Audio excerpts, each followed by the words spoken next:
Bugün mən sizə Keçənin Son Gecəsi əsərini izah edəcəm.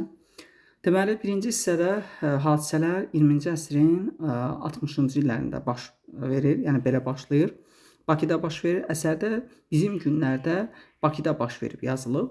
Yeni il gecəsidir. Nərimanov prospektində yeni binaların birinin 3-cü mərtəbəsinin balkonu, həmin evin 1-ci mərtəbəsində mağaza var. Əsər balkon qonşularının söhbəti ilə başlayır. Həmidə xanımın qonşusu Səkinə xanımı çağıraraq ondan bulud istəyir. Bulud aş çəkmək üçün böyük boşqabdır, Həmidə xanımındır. Aralarındakı söhbət yeni il barədədir. Elə sözü çəkər, yeni dövründə artıq gəldi, mən bahsəni izah edirəm sizə. Həmidə xanımın sözlərindən aydın olur ki, yeni il gecəsidir. Yeni ili Səkinə xanım oğlu Farizgildə keçirəcək. Həmidəni dəvət edir, lakin Həmidə evində qarşılayacağını, həm də övladlarının hamısının evdə olacağını sevinclə bildirir. Ardınca otaq göstərilir. Həmidənin kiçik oğlu Tofiq 15 yaşı var. Dostları Şamil və Çingiz maqnitofonla məşğuldular. Müxtəlif kasetləri, deməli Şamil və Çingiz Tofiqin dostlarıdır. Tofiq onun kiçik oğludur. Müxtəlif kasetləri maqnitofonda yoxlayır, hansı musiqini axtarırlar. Məlum olur ki, onlar sinif yoldaşlar birgə yeni ili burada keçirmək, əylənmək istəyirlər. Otaqda hadisələr bu ardıcıllıqla baş verir. Ev telefonu zənginə Dilarə, Həmidə xanımın kiçik qızı 17 yaşı var. Deməli, ikinci evladı, belə deyək də, üçüncü evladı düşür, 4 evladı var axı. Cəld gəlib cavab verir, lakin səs eşidilmir. Otaqdakı səsə görə Tofiqi acılayıb o bir otağa keçir. Kasetlərin birini maqnitofonda qoyanda Sənsiz Üzeyir Hacıbəyovun musiqisi səslənir. Həmidə xanım cəld gəlib kaseti əllərindən alıb şkafa qoyur, dəyməməyi tapşırır. Ardınca başqa lent səslənir. Səsə böyük oğlu Rüstəm 22 yaşı var. Çıxır, qardaşına acıqlanır. Anasına özünə pis hiss etdiyini, yatacağını, səs olmamasını tapşırıb gedir. Sonra Səkinə gəlir. İki qonşunun söhbətindən aydın olur ki, Həmidə xanım yeni ili həmişə evində keçirib. Yalnız bir dəfə, yəni hər dəfə yox, bir dəfə olub bu proses. 1952-ci ildə Moskvadan gələrkən yolu qar tutduğu üçün Mahaçqalada qatar dayanmalı olur və yeni ili qatarda qarşılayırlar. Həmidə xanım əri Qəzənfər 11 ildir ki, dünyasını dəyişib, biz bunu bilirik. Qəzənfərin sağlığında ev qonaqlı qaralı olub, neftçilərdən bəlkə bu evə gəlməyən yox idi. Dilarə gəlib ona zəng edən olub-olmadığını soruşur, Dilarə soruşur. Bu dəfə söhbəti Dilarə barədə olub. Böyük qızdır, gözəl səsi var. Məlum olur ki, hətta vaxtilə Həmidənin də gözəl səsi gözəl imiş. Lakin artist olmasına Qəzənfər razı olmayıb. Üzeyir Hacıbəyov da onun səsini bəyənirmiş. Deməli, Üzeyir Hacıbəyov tanıyırmış onu. Qəzənfər Üzeyir bəyi özü bilər desə də Həmidə getməyib. Yəni təkcə burada Qəzənfərin üzərinə atmaq olmaz da də rol olub. Həmidənin özünün də burada səhlənkarlığı var. Həmidənin arzusu uşaqların bir tərəfə çıxması idi. Böyüklər yollarını tutub, Gülarə ailəli, Rüstəm nişanlıdır. Yəni Gülarənin 5 yaşlı bir oğlu da var. Həmidə bugün bütün uşaqların yeni il evdə keçirəcəyini deyir. Deməli, Gülarədir, Rüstəmdir, belə gördük biz burada, Dilarədir və Tofiqi görürük. Evladları. Həmidə bugün bütün uşaqlar yeni evdə keçirəcəyini deyir. Tofiq dostları ilə telefon budkasından çıxanda eynəkli kişi onları danlayır. Bax, bunu da öyrənirik. Tofiq dostları Rüstəmin nişanlısı sevgisi olduğunu və bu gecəni evdə keçirəcəyini bilib dostları Vaqifə zəng edərək ata-anası evdə olmadığı üçün yeni ili onlarla keçirəcəyini deyirlər. Həmidə xanım icazə alıb gedirlər. Belə ki, evdən ilk gedən Tofiq olur. Yəni birinci Tofiq gedir. İkinci hissədə hadisələr həmin otaqda yeni cərəyan edir. Ardıcıllıq belədir. Dilarə piano arxasında mahnı oxuyur. Anası ona heyranlıqla baxır. Qapı zəngi çalır. Dilarə açır. Gələn Həmidənin böyük qızı Gülarədir ki, 25 yaşı var. Əri Süleyman və 5 yaşında belə deyək də oğlanları Vaqifdir. Əsərdə Vaqif adlı iki obraz var. Bir, Tofiqin sinif yoldaşı Vaqif var. Bir də Həmidənin nəvəsi. Biz bilirik də Əhməd adlı iki obrazın olmasını Müsibət Fəxrəddində də görmüşdük. Burada da Vaqif adlı iki obrazı görür. Bir Tofiqin sinif yoldaşı, bir də Həmidənin nəvəsi. O arzuları ki, kaş Tofiq də getməmiş olaydı. Bütün bu külfət bir arada olardı. Bircə Qəzənfərdən başqa. Həm də nəvəsi Vaqifə oxşama deyir. Dağda darılar, dağdakı atlar misrası ilə başlayan oxşamalar. Düşün, başqa hansı əsərdə buna bir hadisə var, yəni oxşamalar var. Zəng çalınır, gələn Dilarənin sinif yoldaşı Leyladır. Gəlmə səbəbi direktor göndərir ki, Dilarəni tapıb gətirsin. Yeni il tədbiri Dilarəsiz ola bilməz. Dilarə tədbirə dəvət olunmamasının səbəbini tədbiri hazırlayan Azad olub. Proqrama Dilarənin adını salmayıb. Azad öz fəaliyyətlərinin rəhbəridir və Dilarə oxuyan sinifin nümayəndəsidir. Dilarə anasına ancaq sənin xətrinə gedərəm. Birinci etiraz edir, axı getmək istəmir və əsəri oxuyanda görəcəksiniz.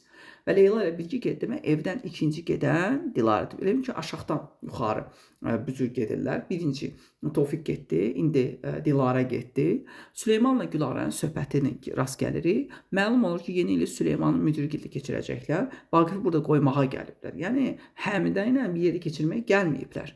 Həm də çox üzülsə də üzə vurmur. Yəni elə bir anladır ki, hamı istədiyini eləməyə çalışır da. Yəni 70-80% olan analar kimi. Həm də Rüstəmi çağırmaq istəyir ki, Süleymanla şahmat oynasın. Süleyman əsəbləşir. Bir söz demir. Məlum olur ki, uşağı Süleymanın anasının yanına qoymağa Gülarə razı olmayıb. Gülarə də Süleymanla birgə gedir. Beləliklə evdən üçüncü gedən də Gülarə olur. Birinci evlada gedirlər. Tək qalan həm də öz-özünə qonaqlar açılmış stol düzəldir, qapıları silir, sonra Rüstəmi çağırır. O ki, kömək məqsəd onu yuxudan oyadıb otağa çağırır. Rüstəmi məcbur edir ki, nişanlısına zəng eləsin. Ana ürəyidir, dayanmır. Rüstəm zəng edir, nişanlısıyla barışırlar. Həmin də zorla Rüstəmi yeni ili nişanlısı ilə birgə keçirmək üçün yola salır. Beləliklə Rüstəm də gedir və 4 uşaqdan evdə qalan olmur. Və əsas hissəni biz görəcəyik axırda necə təsirli bir məqamdır. Ardınca Həmidə ərinin sağlığında olduğu kimi güya evdə çoxlu qonaq varmış kimi öz-özünə danışır, qonaqları yerləşdirir. Qapı döyülür və bu evladı Valcıyev oğlu günü azarlayan eynəkli kişi gəlir. Eynəkli kişi ilə olan indi söhbətinə baxaq. Əvvəl Əkbərovun evini soruşur, telegram gətirib. Məlum o ki, poçtalyondur. Telegram Qəzənfərin şagirdi Fərmandan gəlib. Fərman adlı sanlı ustadır, bayram münasibəti təbrik edir. Eynəkli kişi kobud danışır, həm də köntək danışmamağı tövsiyə edir və bir stəkan çay içməyi təklif edir. Eynəkli kişi vəzirbaşı olduğu desə də razılaşır.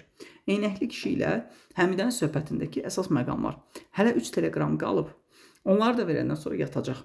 Həmidən yeni il qarşılamayacaq haqda suala cavab. Sənə, mənə nə yeni il? Eynəkli kişi Qəzənfərin şəklini göstərib, ərindir deyə soruşur. Sonra övladı olub olmadığını xəbər alır və bala bəladır deyir. Əlavə edir, bala əvvəl adamın qanını, sonra canını, sonra da malını yeyir. Bax, əsas olaraq bunu ifadə edir. Həmidə qədir bilən övladan olduğunu deyəndə eynəkli kişi etiraz edir. Zamanında özünün hamıdan yaxşı oxuduğunu, sinifdə birinci olub bütün övladan oxutduğunu deyir. Əlavə edir, indi məni bəyənmirlər deyir.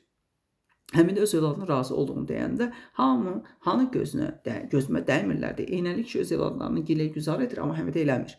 Eynəkli kişinin adı Postalyon Bəşirdir, özü deyir. O deyir, övladlarının hansısa zəng edib səni təbrik etsə, adımı dəyişib qoyaram, Telefon Bəşir. Postalyon da deyir, qoyaram Telefon Bəşir. Ardınca çayı görə təşəkkür edib məsləhət verir. O qutudan, televizordan bərk yapış. Qocalanda adama qalan elə o olur, deyir gedir. Həmidə xanım televizoru açır. O öz-özünə bu gecə daha kimlə tək ola biləcəyini düşünür. Radio diktorları. Ardınca radio zəng edir. Soyuq, quru və təəccüb diktorla danışıb yeni ilini təbrik edir. Radio səsi. Xətti məşğul etməyin. Sonra televizoru yandırır. Veriliş bitdiyi üçün söndürür. Maqnitofonu açır. Bayaq Tofiqin əlinə aldığı kaseti qoyur və dinləməyə başlayır. Qəzənfərə müraciətlə danışır. Həyəcanlıdır kasetdəki səslər. Əvvəlcə Bülbülün Sənsiz romanı səslənir. Ardınca Qəzənfərin səsi. Məlum olur ki, maqnitofonunu alıb uşaqların səsini yazır. Səs bardıcılığına yazır. Əvvəl Gülarə.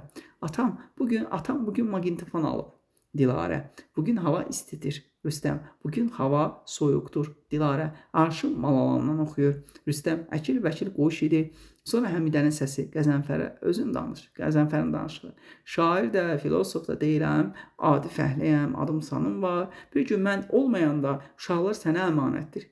Demirəm hamısına ali təhsil ver. Amma hamısı adam olsun. Bir gün uşaqlar böyüyüb gedəndə onlara vəfasız demə. Onlar hara getsələr də, səndən də, məndən də nəsə aparacaqlar. Lent qurtarır. Həmidə maqnitofonu söndürür, düşünür. Başqa hansı əsərdə buna bənzər bir hadisə var. Həmidə bütün dərd qəmini uçub getdiyini, təsəlli aldığını hiss edir. Son olaraq Həmidə işıqları söndürməyəcəyini deyir. Qoy uşaqlar gələndə pəncərələrini işıqlı görsünlər. Vaqifin ağlamaq səsi gəlir. Həmidə Qəzənfərin dediklərinin bütün insanlara aid olduğunu deyir və nəvəsinə laylay oxudur. Laylay dedim, yatasan deyir və bunun yanında əsər sonlanır. Həqiqətən də əsər insanlara çox şey deməyə sövq edir. Nələrsə insanlara çatdırmağa çalışır. Nələrsə deyir, düşünün ki, bəli, bu həyatın keşməkeşli olması, bu həyatın daha fərqli olması görün hardan və necə başlayır.